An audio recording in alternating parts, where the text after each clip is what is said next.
Eh bien écoutez, du coup je vais me présenter, hein, je m'appelle Clément Saint-Régis. Je ne suis pas du tout connu sur Twitter, je n'ai que 100 abonnés, pardon. J'ai fait un master 1 de droit pénal et de sciences criminelles à l'université de Paris-Nanterre, où j'ai effectué, la majeure partie de mes années universitaires. Avant ça, j'avais fait, un début d'Hippocane qui a mal tourné. Puis là, j'ai réussi à, être sélectionné dans le master 2 droit pénal fondamental à l'université Paris 1, dirigé par quelqu'un que normalement vous devez à peu près connaître. Enfin, c'est pas grave si vous ne connaissez pas, mais qui s'appelle Emmanuel Dreyer. Donc moi, la matière de droit pénal spécial que je vais vous présenter aujourd'hui, c'est une des matières que j'aime le plus et je vais surtout revenir sur la méthodologie. Alors, je vais passer bien entendu sur la dissertation, sur, le commentaire d'arrêt, ainsi que sur le cas pratique et je vais passer plus de temps, je pense, sur le cas pratique qui, selon moi, est quand même un des examens qu'on vous demandera le plus en droit pénal spécial. Ensuite, c'est un avis, je sais qu'il y a certaines facs qui ne le font pas, c'est pour ça que j'ai préféré, vraiment parler de la forme et donc voilà, je vais commencer sur la dissertation avec ce que moi je fais en général. C'est la méthode, bien sûr, que je vous donne, que j'ai apprise et qui a fonctionné pour moi.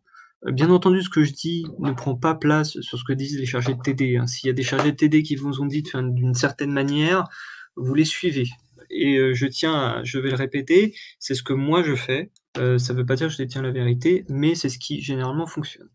Donc je vais juste faire un rapide retour sur ce qu'on attend de vous déjà dans une dissertation. La première chose, et je pense que vous devez le savoir à votre niveau, c'est que la première chose qu'on va regarder dans une dissertation, c'est l'introduction. Même généralement, moi j'avais des professeurs qui ne lisaient que ça, qui lisaient pas le développement, qui regardaient le plan, bien entendu, mais qui lisaient le plan avec beaucoup plus d'intérêt si l'introduction était bonne. Et ça c'est vrai, mais aussi pour, d'autres sujets. D'autres matières de droit. Par exemple, que ce soit en liberté fondamentale, droit constitutionnel, à vrai dire presque tout. Cependant, ce qui est intéressant avec le droit pénal spécial, c'est que c'est, comme, toute matière de droit pénal, c'est une matière qui fascine beaucoup et qui, fait, b qui est beaucoup, comment dire? Qui est beaucoup citée dans les médias. Il n'y a pas un mois sans qu'on cite une décision judiciaire. Là, en ce moment, par exemple, c'est, l'affaire Sarkozy-Bismuth. Donc je vais commencer ma démonstration en disant que, premièrement, dans toute bonne dissertation, il faut trouver une citation qui est adéquate sur le sujet et le lier avec le sujet. Une citation adéquate, ça peut être beaucoup de choses. La seule limite, sur ce sujet pour moi, c'est vraiment, les points de vue journalistiques. Les profs de droit n'aiment pas beaucoup les journalistes en général. Donc éviter, les prises de position qui, au niveau du droit, soit ne riment à rien, soit démontrent une incompréhension. Par exemple, il y a eu beaucoup de malentendus, sur un arrêt, que j'ai cité du 14 octobre 2020 sur le viol, je crois que c'était sur la chambre d'instruction qui avait demandé un seuil de pénétration nécessaire, je crois de me souvenir de ça. Donc les citations doivent être juridiques.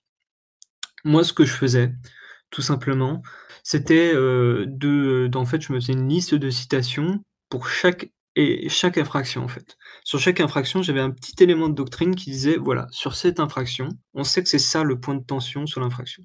Par exemple, je vais rester sur le viol parce que c'est l'argument que j'ai pris. Par exemple, il y a un point de tension avec, la différence entre le viol et l'agression sexuelle. La tentative de viol et l'agression sexuelle, pardonnez-moi, qui sont 2 infractions qui sont très difficiles à différencier. Voilà, moi ce que je faisais, c'est je regardais qui étaient les auteurs de doctrine. Donc par exemple, pour tout ce qui est agression sexuelle, je vous le donne et ce serait bien que vous le notiez, c'est une grande dame qui s'appelle Audrey d'Arsonville, qui est une spécialiste sur les agressions sexuelles. Pour tout ce qui est droit pénal des affaires, vous pouvez aller voir Philippe Comte. Donc droit pénal des affaires, c'est aussi le droit pénal des biens, hein, en quelque sorte pour l'abus de confiance et le recel. Philippe Comte a beaucoup écrit. Vous avez aussi, Xavier Pain, vous avez évidemment Emmanuel Dreyer qui a énormément écrit et ça, c'est des auteurs que vous devez connaître. C'est des auteurs, on vous reprochera pas. Par exemple, je crois que, Dreyer avait déjà, parlé du viol en disant, que c'était un des plus grands mâles contemporains. Même si c'est un peu une citation qui peut paraître peut-être un petit peu bateau, ça peut passer parfois si, le sujet est très orienté, vers une certaine direction sur cette thématique. Donc ce qu'il faut que vous fassiez, moi, c'est vraiment ce que j'avais fait, c'était sur chaque élément de récupérer des petites citations pour avoir au moins savoir à peu près quoi dire dans le cadre d'une dissertation. Donc deuxièmement, bien sûr, définir les termes du sujet et je parle juridiquement, hein, en autant de lignes qu'il le faut. Alors définir les termes du sujet, faut pas non plus, verser dans le trop, hein. Moi, à titre d'expérience personnelle, dans, ces dissertations de L1, je sais que vous êtes pas en L1, mais j'ai vu, des gens qui me définissaient, ce que ça voulait dire, le ou la. Je l'ai vu. Donc bien sûr, je sais que vous saurez éviter ces écueils, mais je vous rappelle, il faut que vous donniez une analyse, une définition juridique et si c'est un mot qui ne l'est pas, mais qui est nécessaire, il est nécessaire de le définir, essayez de le raccrocher avec un principe juridique. Par exemple, je sais pas, si vous avez un sujet avec l'infraction continue, non, c'est peut-être un mauvais exemple, mais moi j'avais eu une dissertation genre, vers une justice restaurative. Heu, il fallait, alors j'avais un petit peu défini vers en disant qu'on se demandait justement si, c'était quelque chose qui allait arriver, vous voyez? Donc ensuite, moi, après cette, définition des termes du sujet, qui est, quand même extrêmement importante, je pense qu'il faut donner l'intérêt du sujet. Quand je dis donner l'intérêt du sujet, là, vous pouvez vous permettre, un lien avec l'actualité journalistique. Et moi, je privilégierais bien entendu une actualité plutôt juridique. Et donc là, j'ai marqué sur le PowerPoint que, il y avait donc cet arrêt du 14 octobre 2020 qui était quand même qui a quand même, beaucoup fait parler de lui, non pas, parce qu'il disait des choses horribles, mais parce qu'on l'a tout simplement très, très mal compris. Et ça, c'est par exemple un su si vous avez une dissertation sur le viol ou l'agression sexuelle, vous pouvez vous pouvez vraiment le caser. Vous pouvez dire, voilà, comme on l'a vu avec les réactions sur l'arrêt du 14 octobre 2020, l'infraction de viol reste largement méconnue et largement difficile à caractériser pour la chambre de l'instruction ou pour les juges de première instance. Ça peut être un exemple. Donc voilà, moi je faut aussi que sur l'intérêt du sujet, vous pouvez à peu près prendre parti, mais pas trop loin. Pas trop loin, hein, toujours, vous êtes entre guillemets «qu'en fin de licence, voire en début de master 1» et vous allez, devoir en fait déjà commencer à dire: «Écoutez, regardez, c'est ce dont je vais un peu parler dans mon introduction». Donc voilà, il faut aussi réussir à mettre en perspective ce que vous pensez pouvoir donner un intérêt. Par exemple, moi je vous parle d'un article, c'était des articles de journaux qui étaient scandalisés par cette décision. Il faut les mettre en perspective en disant: «Vous voyez bien, ils se sont trompés, ça montre que, il y a quand même une méconnaissance et que l'infraction de viol dans la société française reste largement, je vais pas dire tabou, mais je veux dire ça reste quelque chose, de très important surtout et là vous pouvez par exemple raccrocher avec le mouvement MeToo ou avec d'autres mouvements comme Balance ton porc et ça c'est, pour moi c'est très important et encore faut que vous mettiez en perspective. Vous pouvez avoir vos avis sur les mouvements en question, tout à fait, mais il faut savoir les mettre en perspective et aussi apporter de la nuance. Enfin, en quatrième point, il va falloir élaborer la problématique en partant du sujet. Alors, généralement, il y a des petites techniques, hein, des toutes petites techniques, je vais les refaire ici. Si vous avez un sujet qui est, fermé, donc par exemple, j'ai pas trop d'exemples en tête, mais c'est une question par laquelle vous pouvez, répondre par oui ou par non, tout simplement. Vous pouvez copier-coller tout simplement la problématique, le sujet qu'on vous a donné si, c'est une question fermée. Ça, c'est possible et vous pouvez répondre directement au sujet. Quand vous avez, un sujet qui lie 2 notions, là, l'écueil que tout le monde connaît, c'est pas faire la notion A, 2 la notion B, c'est pas ça, mais c'est de regarder s'il y a des points de tension. Qu'est-ce qui rapproche les 2 infractions? Qu'est-ce qui rapproche les 2 concepts? Où est-ce qu'il y a un problème? Et donc ça, pour moi, c'est très important, il faut absolument éviter cet écueil. Moi, je l'ai fait en L1 en droit constitutionnel, franchement, j'ai eu 4/20, je m'en remets toujours pas.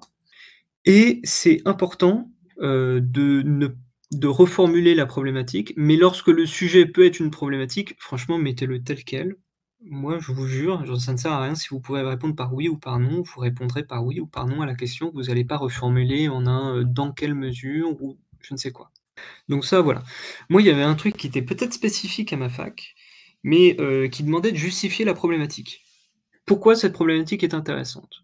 Et là, en fait, vous allez un peu continuer avec, le fait de donner l'intérêt du sujet. Vous allez dire: «Cette problématique, elle est intéressante parce que, comme on a pu le voir, il y a déjà des vraies questions». Alors, je vais rester sur le viol. Il y a des vraies questions qui se posent et des vrais questionnements, sur la matérialité des faits ou sur des concepts de tentative ou, quel est son rapport par rapport à l'autre infraction, l'agression sexuelle et cetera. Vous pouvez parler de beaucoup de choses et cette justification de problématique doit en fait un peu aussi amener le sujet, hein. L'introduction, c'est un gros teasing. Vous allez devoir mettre un tout petit peu de connaissances, juste assez pour que le correcteur, il se dise: «Putain, j'ai envie de lire sa dissertation». Je suis désolé du langage, mais j'ai envie de lire sa dissertation. Il a l'air de prendre parti, il a l'air, d'aller plus loin, il a l'air de développer une réflexion. J'ai envie au moins de lire ses titres. Et ensuite à la fin, vous devez savoir, il faut faire une annonce de plan en respectant la méthodologie, hein. Nous verrons en première partie que bla entre parenthèses, grand 1, puis en seconde partie, bla grand 2. Je reviens aussi un tout petit peu sur les titres, parce que sur une dissertation, il y a pas de plan type, il y a pas de plan, qui fonctionne partout. Ça doit vraiment dépendre de vous. Le conseil que je peux vous donner, c'est que sur chaque partie et sous-partie, on va surtout attendre que vous problématisiez le sujet. Problématiser, c'est quoi? C'est donner un avis, mais aussi répondre à la question. Problématiser le sujet, ça peut aussi se faire de telle sorte que vous mettez, moi c'est ce que je faisais pour problématiser, pour éviter que ce soit descriptif, ce soit que vous mettiez un adjectif ou un verbe, conjugué, non pas un verbe conjugué, excusez-moi, ça vous oubliez, un adjectif surtout. Par exemple, disons une bêtise, si je faisais une dissertation sur la tentative de viol et l'agression sexuelle, je dirais la tentative, de viol et l'agression sexuelle, une différenciation difficile, peut-être pas compliquée parce que c'est un peu trop, vulgaire, mais difficile, floue, ou évidente pour certains juristes, parce que pour certains juristes, elle peut être évidente et vous continuez comme ça. Donc ça, c'est vraiment un petit coup de pouce pour éviter qu'on vous dise: «Votre plan, il est descriptif». Il faut que vous donniez en effet, cet adjectif. En fait, cet adjectif, c'est ça qui va problématiser et généralement, ça va permettre aussi de donner un peu votre avis. Bien sûr, cet avis, il doit être conforme à ce que vous avez déjà dégagé en problématique ou doit être conforme avec la ligne, avec ce que vous voulez démontrer. Moi, par exemple, sur tentative de viol et agression sexuelle, je veux démontrer que la différenciation, elle est floue et qu'en plus, elle est pas facile et que le droit pénal se plante sur ce point-là. Mon plan va devoir répondre forcément à cette ligne de mire. Moi, sur le commentaire d'arrêt, ensuite, il y a à peu près les mêmes conseils que pour la dissertation, hein, sur le plan et j'avais donc développé un plan de dernier secours. Alors j'appelle ça comme ça et encore une fois, moi, il a fonctionné 2 ou 3 fois, j'ai quand même eu des bonnes notes avec, donc je me permets de vous le donner. C'est un plan où en fait, on va essayer de traiter, le triptyque sens, valeur, portée de manière cohérente dans un plan cohérent. Donc voilà, moi, je commence souvent mes commentaires d'arrêt comme ça. Je commence déjà par lire l'arrêt, par regarder la notion qui est utilisée. C'est super important de regarder la notion. Quelle est la notion ou les notions qui sont utilisées? Un arrêt peut utiliser 2 notions et essayer en fait de regarder si par rapport à cette notion, l'arrêt va faire une application qui va être différente ou pas, ou qui va être continue. Et à partir de là, je vais relier avec, mes éléments de connaissance du cours et ça va m'aider à développer ce plan de dernier secours. Donc moi en 1, je commence toujours par si le sens de la solution est, comment dire, est un peu nouveau ou un peu étonnant ou alors dans ce cas-là, il est tout simplement strict, je fais une solution classique, étonnante, floue, parfois en revirement. Donc dans le A et le B dans un commentaire d'arrêt ou dans une dissertation, c'est pas vraiment toujours le cœur de votre sujet. C'est pas là où on va vous attendre le plus si on lit, ce sera surtout le B, le 1B et le 2A. Donc dans le A, moi je parle en premier lieu, je dis: «La cour de cassation dit que» ou «La chambre criminelle dit que», le viol bla.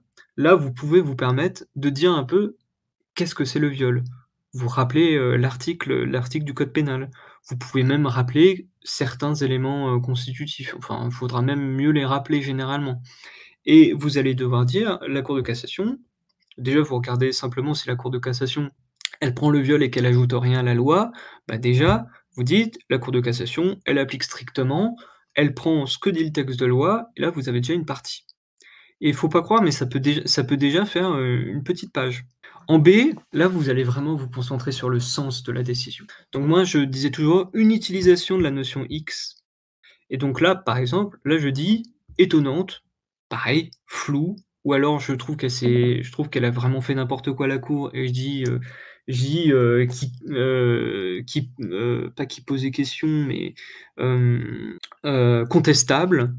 Critique voilà, contestable, par rapport, au sens de l'arrêt, à ce que j'en lis. Sur le sens, on malgré ce que je dis, on va essayer de rester stricto sensu. On va essayer de rester juste sur l'arrêt et pas autour. Est-ce que ce que dit la Cour de cassation, par rapport à l'arrêt, ça vous semble bien?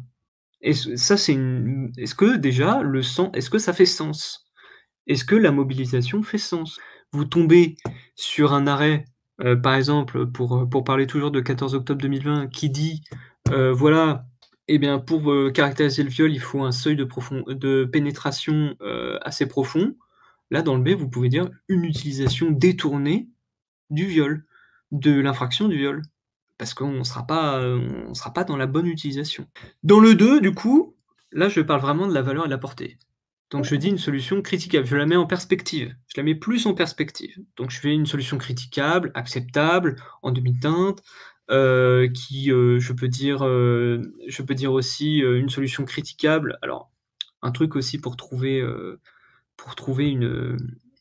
un bon titre, c'est parfois ce que vous pouvez faire, c'est vous dites: «Une solution critiquable et abandonnée par la jurisprudence» et vous faites en A, une solution critiquable pour telle raison, B, une solution abandonnée, ça peut tout à fait fonctionner. C'est enfin, moi dans ma fac, c'était pas à proscrire. Généralement ensuite, voilà, là vous allez vous concentrer sur la valeur et la portée. Donc le A, vous avez bien compris, je pense, on va vraiment parler de la valeur. Qu'est-ce qu'il apporte l'arrêt? Est-ce que la solution elle est vraiment viable? Par rapport à tout ce qui a été dit, même par rapport à la doctrine? Et qu'est-ce qu'elle apporte au droit, en fait? Pour reprendre toujours cet arrêt, par exemple, je vais parler de l'arrêt de la cour d'appel qui est critiqué, hein, bien entendu. Hem, franchement, c'est une solution critiquable, voire un détournement une solution, à la valeur, extrêmement critiquable même. Vous alors évitez de mettre des adverbes, qui sont très forts, restez nuancés, heu, mais déjà vous allez devoir parler de la valeur. Et alors la valeur, c'est un peu touchy comme sujet, mais c'est plutôt ça, c'est essayer de le mettre en perspective avec ce que ça apporte. Et c'est à différencier avec le B, qui le B du coup coule de source, qui va être la portée. Est-ce que l'arrêt il a été suivi des faits? Est-ce qu'il répond à une jurisprudence antérieure? Est-ce qu'il va mener à une nouvelle jurisprudence? Est-ce que, voilà, il peut y arriver qu'il y ait des arrêts qui, bah, franchement, ne soient pas, comment dire? Soient pas vraiment, très, comment dire? Suivis par la jurisprudence ou qui sont des décisions isolées. Ça, c'est un des grands kiffs des profs de droit, c'est de vous donner des arrêts complètement à côté de la plaque. Pour le B, alors c'est un peu compliqué, mais ce qu'il faut que vous essayiez de dire, c'est d'essayer de raccrocher par rapport aux éléments de connaissance en disant que peut-être la solution est logique par rapport à ce qui a été dit sur l'infraction et sur les jurisprudences qui ont été données sur ça peut être une solution. Bref, voilà, là je finis sur le commentaire d'arrêt et j'attaque un truc qui est très important. Donc, le cas pratique en DPS. Donc je vous ai préparé un mini cas pratique qui est, ma foi très intéressant comme vous pouvez le lire. Donc c'est Dédé qui a tué Gégé avec un fusil en Pologne en l'attendant à son travail et les 2 sont français. Donc moi, le cas pratique, vous avez dû en faire, ou normalement c'est peut-être même votre premier examen de cas pratique. C'est la première fois qu'on vous le demande, ça peut arriver. C'est, un des exercices par rapport aux 2 autres où il y a le moins de formalisme. Donc c'est ça qui est intéressant. C'est un exercice aussi qui est long, qui est très long. Il faut pas que vous perdiez de temps. Donc moi, j'ai marqué que mon premier conseil, c'était évidemment de repérer les éléments importants à la première lecture du sujet. Vous pouvez les surligner et tout. Ce qu'il faut que vous fassiez, c'est sur votre brouillon, vous reprenez les faits. Alors là, ils sont extrêmement synthétiques, mais, vous inquiétez pas, les profs de droit vous feront des petites blagues en mettant un petit mot à la fin qui change totalement la nature de l'infraction et ce sera, extrêmement différent, extrêmement différent. Par exemple, moi je vois que Dédé a tué Gégé avec un fusil, bon vous avez compris c'est un meurtre. En l'attendant à son travail, là par contre, il y a une préparation de l'infraction. Préparation de l'infraction, ça veut dire préméditation, ça veut dire que c'est pas un meurtre, c'est que c'est un assassinat. En Pologne, c'est quand même intéressant parce qu'on n'est pas sur le territoire français et les 2 protagonistes sont français. Donc déjà, je sais que je vais devoir parler d'un assassinat et de la compétence de la loi pénale, française à l'étranger. Donc déjà, on a 2 éléments qui vont en fait tout simplement nous aider à résoudre, ce cas pratique. Et donc je l'avais marqué, enfin, je l'avais marqué, Dylan l'avait marqué. On a donc ici un assassinat, meurtre prémédité dans un pays étranger alors que les 2 protagonistes sont français. Et ça, ce travail, vous devez le faire tout de suite. Vous devez le faire, mais vraiment genre, dès que vous lisez, vous devez être capable de dire: «OK, c'est ça». C'est un exercice qu'on va vous demander, par exemple, pour ceux qui veulent, passer le barreau ou aussi l'ENM, l'exercice de cas pratique. Et ça va être un exercice, je vais pas vous mentir, aussi de rapidité et de réflexion, assez rapide. C'est, quand même important que vous alliez rapidement. Donc une fois que vous avez sur votre brouillon, alors vous allez avoir un énorme brouillon en disant: «Alors lui il a fait ça, lui il a fait ça, dans tel pays, avec, telle manière de faire». Vous allez pouvoir vous attaquer à peu près à la rédaction, mais premièrement vous allez devoir préparer un plan. Car oui, un cas pratique, il faut faire un plan. Un cas pratique en droit pénal spécial et même en droit pénal, il faut faire un plan. Alors je sais pas comment ça se passe dans les autres facs, hein, voilà. Moi, en droit pénal spécial, moi j'ai tout entendu, hein. J'ai entendu: «Faut pas de plan, faut aller jusqu'au alpha, faut rester au 1, au B», et cetera. Moi, ce que je vous propose, c'est ce que j'ai fait. C'est ce qui m'a permis aussi d'avoir des bonnes notes. Moi, j'ai décomposé comme ça. Je commence par parler du droit pénal général. Là encore, sur la complicité, ça peut peut-être poser problème, parce que vous allez devoir parler de la complicité, pardon, sur, l'application de la loi pénale dans l'espace, ça va peut-être poser problème, parce que vous allez partir du principe que les infractions sont, caractérisées. Alors, franchement, là, c'est comme vous le sentez. Moi, je le fais en premier, vous pouvez le faire après. Je pense que c'est bien mieux de dire, des faits se sont passés en Pologne. Vous pouvez rester nuancé. Des faits se sont passés en Pologne qui ont abouti à la mort de Gégé, sachant que, la personne suspectée d'avoir commis l'infraction est française, c'est la compétence personnelle active qui peut, jouer ou la compétence personnelle passive. Vous voyez, ça va être comme ça. Voilà, moi j'aurais tendance à le faire en premier. Et en deuxième, on va faire, le fond en fait, l'application du droit pénal spécial. Donc c'est le droit pénal de fond. Donc, je vous ai préparé grâce à Dylan, je vous montre un rappel du syllogisme, comment il faut faire un cas pratique. C'est extrêmement important. Parfois, ça peut arriver que certaines personnes, oublient certains points. C'est voilà, parfois ça peut passer, parfois ça ne peut pas. J'ai des amis qui faisaient des trucs un peu étranges, je trouvais. Moi, j'ai toujours fait comme ça. Ça fait beaucoup, de blocs, mais au moins on sait se repérer. Donc vous commencez par les faits. Les faits, bon, vous savez tout ce que c'est, hein, c'est pas, voilà. Vous pouvez dire, le nom des personnes, si ça permet d'aller plus vite, hein. Vous allez dire, mais faut que ce soit très synthétique. Alors là, ça fonctionne pas encore une fois parce que le cas pratique que je vous ai fait, il est extrêmement synthétique, mais il faut que ce soit très, très, très synthétique. Il faut que vous alliez à l'essentiel sans essayer de prouver votre point. Ce qui s'est passé, c'est Dédé a tué Gégé, je crois que c'est ça, hein, j'ai essayé de pas me gourer. Dédé a tué Gégé avec un fusil en l'attendant à son travail. En Pologne, ils sont tous les 2 français. En fait, ça sert quasiment à rien ce que j'ai dit puisqu'en fait, c'est déjà synthétique. Mais imaginez que vous ayez un grand cas pratique, ce qui peut arriver, ça peut faire 2-3 pages. Là, pour le coup, vous allez vraiment devoir ne pas recopier les faits et vraiment synthétiser pour aller à l'essentiel, en rappelant les choses les plus importantes dans l'infraction, en essayant de rien oublier. À partir de là, alors là, j'avais commencé sur le droit pénal général, vous allez faire votre question de droit. La question de droit, elle doit forcément se j'allais dire être répondue, mais la question elle est vite répondue par oui ou par non. Donc là, c'était la loi française est-elle compétente dans le cas si déterminé? Bon, bien entendu, vous avez compris, hein, vous avez fait du droit pénal général. Majeur, vous citez alors moi, c'est ce que je fais généralement pour distinguer les pavés, c'est je commence par en droit, l'article tant, rappelle, énonce, dispose, que, blablabla, bla, bla, bla, bla.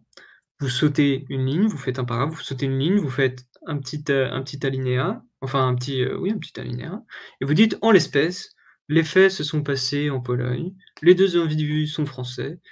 En vertu de la compétence personnelle active ou passive, peu importe celle que vous choisissez, de toute manière ça va fonctionner, la loi pénale française peut s'appliquer. Et en conclusion, donc», là vous mettez un donc c'est la conclusion, c'est un mot qui indique que vous voulez conclure. «La loi française est compétente dans le cas ci présent». Donc ça, c'est vraiment, c'est fondamental dans votre cas pratique. Il y a des gens, ils vont vous dire et tout: «Moi, c'est comme ça que je fais, je vais pas vous mentir, ça à Nanterre, ça a toujours fonctionné comme ça, c'est comme ça que je fais». Et là, on va s'attaquer ensuite au fond. Alors c'est un peu moins simple que le droit pénal général, je vais pas vous mentir. Après avoir fait le droit pénal général, en fait, vous allez aussi encore rappeler les faits. Mais là, vous allez rappeler les faits, on va exit la Pologne, je sais pas quoi, c'est bon. Rappel des faits, Dédé a tué Gégé avec un fusil en l'attendant à la sortie de son travail. Là, dans cette partie que vous allez faire en grand 2, hein, je l'ai noté ici, le cas de la personne ayant commis les faits, vous pouvez appeler, le cas de Dédé, hein, tout simplement.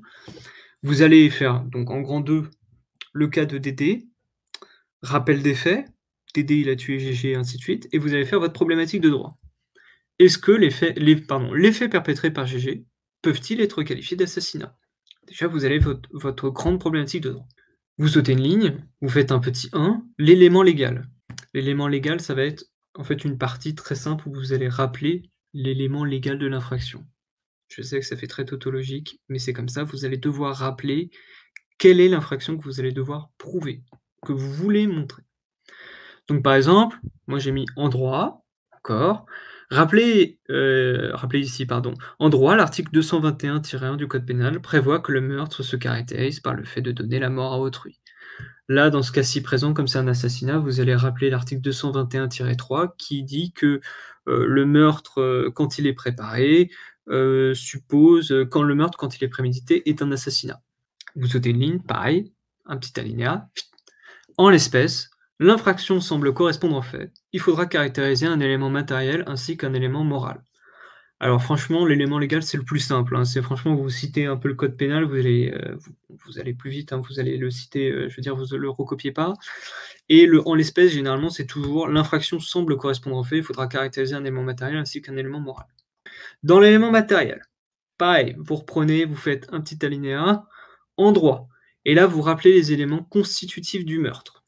Alors j'ai noté Dylan a noté que, vous devez rappeler la jurisprudence, dans des cas précis. Dans des cas précis, moi je pense, éminemment à Léa, qui en droit pénal, pour, l'abus de confiance et sur le recel, va devoir énormément rappeler de jurisprudence tellement ces infractions sont un peu complexes et peuvent porter sur beaucoup de choses et je pense que c'est pour ça qu'elle m'a demandé. Donc, on reprend, hein, le meurtre, déjà il y a une circonstance préalable, il doit être commis sur autrui. Autrui, c'est quoi? C'est l'arrêt du 20 juin 2001 de l'assemblée plénière qui nous dit c'est une personne autre que celle de l'auteur, vivante, viable, ainsi de suite, qui a acquis la personnalité juridique, tout ce que vous voulez. Ça, vous le dites. Et ensuite, le travail, ça va être de décomposer l'infraction en fonction des éléments constitutifs de l'élément matériel. Donc déjà, donner la mort. Déjà, vous avez déjà un truc, là, vous avez 3 choses à énumérer. La mort, c'est quoi la mort, hein? Tout simplement, vous rappelez que juridiquement, donner, la mort, c'est l'objectif qui est poursuivi. C'est un acte positif, donner. Un acte positif, ça suppose que vous avez, que l'agent a voulu tuer, alors pas a voulu tuer la personne, mais a commis un acte qui a tué la personne de son plein gré. On n'est pas dans un homicide involontaire. Donc donner la mort, donc l'acte positif, le résultat, c'est ça la mort, c'est le résultat, c'est ce que préconise, non, c'est ce qui est prévu dans le code pénal. Et donner la mort, en fait, il va y avoir un lien de causalité. C'est l'acte positif qui va causer la mort. Donc il faut que vous décomposiez à chaque fois. Il faut que vous décomposiez et à chaque petit truc, chaque petit élément constitutif, vous allez devoir y répondre dans l'espèce. En l'espèce. Et là, vous reprenez chaque élément constitutif. En l'espèce, on sait que Gégé est une personne vivante autre que celle de la personne de l'auteur. En effet, ce dernier se rend au travail, donc on peut se douter qu'il est encore vivant. Donner la mort, un acte positif, d'aider à appuyer sur la détente de son fusil, pour, tuer Gégé. Il a donc d'aider à pardon, à appuyer sur la détente de son fusil, qui s'avait sûrement chargé et donc du coup, il a commis un acte positif. La mort. Gégé est mort suite à cet acte positif. Le lien de causalité, c'est l'acte d'appuyer sur la détente et de tirer une balle qui a causé la mort de Gégé. Ça peut sembler extrêmement scolaire ce que je vous dis, extrêmement, voilà, genre, oui, on sait mec, mais en fait, il faut absolument que sur chacun de ces éléments constitutifs, vous puissiez les démontrer. C'est extrêmement important, il ne faut pas que vous en oubliez un seul, parce que sinon on va vous tomber dessus. À la fin de cette démonstration, vous faites, si vous y arrivez, donc là on a bien compris, hein, qu'il y avait l'élément matériel qui était caractérisé, donc vous faites donc l'élément matériel est caractérisé. Alors, je vais juste rajouter un peu dans le endroit, parce que là, on est dans un assassinat. Alors, il y a certains que pour l'assassinat, moi, c'était des guerres de doctrine entre les professeurs, hein, enfin, vous connaissez vous-même. Certains mettaient la préméditation dans l'élément matériel. Moi, je vais m'attacher à la mettre dans la circonstance aggravante, personnellement. Donc en 3, vous dites l'élément moral. En droit, le meurtre, ça suppose un dol général, une intention de violer la loi pénale, et un dol spécial. L'animus necandi, c'est l'intention de donner la mort. En l'espèce, Dédé savait parfaitement qu'il allait violer la loi pénale en ayant pris son fusil et en voulant tuer Gégé. Alors il y a une petite coquille dans le truc, mais c'est Dédé qui a voulu tuer Gégé. Et l'intention de mort est caractérisée par le fait qu'il a visé pour tuer. Ça, c'est un élément aussi qui est important dans le meurtre, et ça, vous allez devoir l'apprendre dans une jurisprudence dont je ne sais plus, c'est que généralement, l'élément moral se déduira de la méthode utilisée, c'est horrible à dire, la méthode utilisée par l'agent pour commettre l'infraction. Donc c'était une vieille jurisprudence, je ne sais plus du tout sa date, mais c'était un homme qui avait sauté sur un autre homme lors d'une bagarre, je crois, mais qui avait pris un couteau et qui l'avait poignardé au niveau du pneumothorax. Et il voulait faire croire, cet homme, que en fait, il n'avait pas du tout eu l'intention de le tuer, et qu'en fait, du coup, l'infraction devait être qualifiée en coup mortel. Je rappelle, quand il y a la mort de quelqu'un lors d'une bagarre, mais qu'il n'y avait pas d'intention de tuer, là, on est plutôt dans les coups mortels. On est dans le cas d'un dol éventuel. Un dol éventuel, c'est quoi? Un dol éventuel, c'est quand on a fait une infraction, mais qu'on ne savait pas jusqu'où elle pouvait aller. Même voir un dol dépassé. Là, pour le coup, c'est plutôt un dol dépassé. Et du coup, la Cour de cassation a dit qu'il se déduit de la matérialité de l'infraction, de la façon dont ça a été fait, qu'il voulait donner la mort. Vous ne poignardez pas quelqu'un dans le pneumothorax en disant non, je n'ai pas voulu le tuer. Là, c'est exactement le cas de ce qui se passe ici. Il lui a tiré dessus dans l'intention de tuer. On sait très bien généralement qu'on tire sur quelqu'un, à part si c'est précisé dans votre cas pratique, qu'on tire sur quelqu'un pour tuer. Voilà, encore une fois, à part si c'est différent, hein, il peut y avoir un cas pratique, GG, Dédé veut tuer GG, Dédé veut intimider GG et lui tire dessus, cependant, la faute a pas de chance, il le tue. Là, pour le coup, vous allez devoir, regarder s'il n'y a pas justement des coups mortels. À l'aide d'une arme. Ça peut fonctionner, hein, les coups mortels, ça peut être à l'aide d'une arme. Donc sur l'élément moral, vous faites comme ça. Ensuite, sur la circonstance aggravante, parce qu'il y a souvent une circonstance aggravante qui traîne parfois, je vous conseille de faire extrêmement attention et de bien connaître toutes les infractions du code pénal sur les circonstances aggravantes. Il y en a partout. Le pire, c'est les violences volontaires, et même la loi de sécurité globale qui va passer va rajouter des circonstances aggravantes pour chacune des infractions qui sont listées dedans, pour chacune des infractions de violence. Les infractions de violence, il faut que vous les connaissiez, ou au moins que vous les ayez surlignées et que vous regardez bien quelle peine s'applique si jamais il y a 2 circonstances, s'il y en a qu'une, s'il y en a 3, en fonction de l'acte, en fonction des ITT. Alors généralement, ils ne sont pas trop méchants, ils vous donneront les ITT dans le cas de violence. C'est extrêmement important. C'est extrêmement important parce qu'on vous attendra dessus, hein, et sachant que, ce qu'il faut savoir, c'est que, en tant que juriste, vous devez être capable en droit pénal spécial. Droit pénal spécial, c'est l'application du droit pénal, hein. C'est un travail, c'est vraiment un travail de magistrat que vous soyez capable de bien caractériser l'infraction. Un viol aggravé, c'est pas la même chose qu'un viol. Des violences aggravées, des violences légères aggravées, ça peut aller jusqu'à 7 ans d'emprisonnement. Alors que les violences légères tout court, c'est une amende de 5e classe, je crois, ou de 4e. Donc il faut que vous soyez capable d'aller chercher. Il faut pas que vous alliez trop vite. C'est un truc qui arrive, parfois on va trop vite. Il faut que vous regardiez si jamais vous avez un doute. Tout en allant, bon quand même en essayant d'aller un peu vite et en essayant d'apprendre un petit peu les circonstances aggravantes. Une fois que vous avez ça, alors je crois que ça a été, vous allez devoir discuter à la fin de la peine. Quelle est la peine encourue? Donc là, vous rappelez l'article du code pénal, donc 221-1, c'est 30 ans de réclusion criminelle, plus la préméditation, bah, dans ce cas-là, c'est la perpétuité. En l'espèce, Dédé a commis un assassinat, il encourt la perpétuité. Il a commis un assassinat, donc il encourt la perpétuité. Il y a un truc qu'il faut pas que vous oubliez, qui est très important et qu'on m'a rabâché toutes mes années, c'est la différence entre emprisonnement et réclusion criminelle. L'emprisonnement, c'est pour les peines délictuelles. La réclusion criminelle, c'est pour les crimes. Et un délit aggravé peut devenir, peut porter comment ça s'appelle? Peut porter une peine criminelle. Et ça, faut bien que vous regardiez dans votre code pénal. S'il y a marqué emprisonnement, vous mettez emprisonnement, sinon non. C'est pas du tout la même chose au niveau de la peine. Et il peut arriver, pardon, que parfois, certains, auteurs, commettent, 2-3 infractions parce qu'ils sont en forme dans le cas pratique.